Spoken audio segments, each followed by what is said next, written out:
Ethiopia is expelling 7 senior UN officials, accusing them of meddling in its internal affairs. They include senior figures with the UN Children's Fund, UNICEF, and the Office for the Coordination of Humanitarian Affairs. They've been given 72 hours to leave. This week, the UN humanitarian chief criticised the Ethiopian government, accusing it of stopping much-needed aid from reaching the war-torn Tigray region. Let's speak to Samuel Getachew in Addis Ababa. He's an independent journalist. Good to have you with us again, Samuel. What is it that these UN officials are alleged to have done? They're being accused by the Ethiopian government involving themselves in the internal issue of the country. And some of them, again, accused of doing things that the government terms or sees as being illegal or unbecoming of a UN official. And that's why they are being expelled and have been told to leave the country within 72 hours as of today. This, of course, comes after the humanitarian chief criticised the Ethiopian government. What are we to make of that?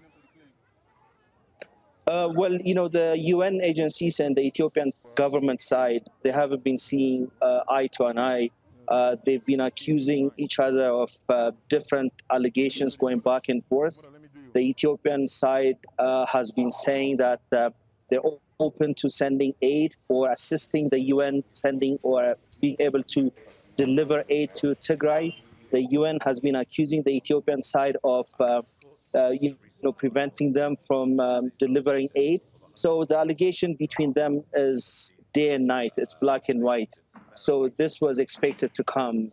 It's been going on since day one. How reliant upon the UN are people in the various Ethiopian regions? How much of a blow will this be to them? Well, you know, USAID, for example, tweeted a few weeks ago saying 7% of the Ethiopia's population are dependent on aid that's supported by the US. Ethiopia is a country in the move. It has one of the strongest economies, but it's still a nation that's dependent on aid, foreign aid. So there are many, many people that rely on foreign aid. And the Ethiopian government is yet to explain how they're going to replace this important UN agencies that have been providing basic support for millions of Ethiopians. But the Ethiopian government has insisted, saying that accusing the UN of interfering in the affairs of Ethiopia. At one point, they were accused of supporting TPLF, including providing arms or transporting arms, and even donating or giving aid to their soldiers. So again, the accusation has been overwhelming, and this was expected to come. All right, so and one of them that's being deported is the head of UNICEF Ethiopia. What would it take to restore relations then between Ethiopia and the UN? Well, that's best to be answered by the leadership at the UN and Ethiopia, but there has to be some kind of understanding. It's not the UN agencies that are being removed from Ethiopia. It's just some of the leading actors of the UN that has been leading in terms of giving aid within Ethiopia. You know, some of them, we know them as the face of the UN within Ethiopia.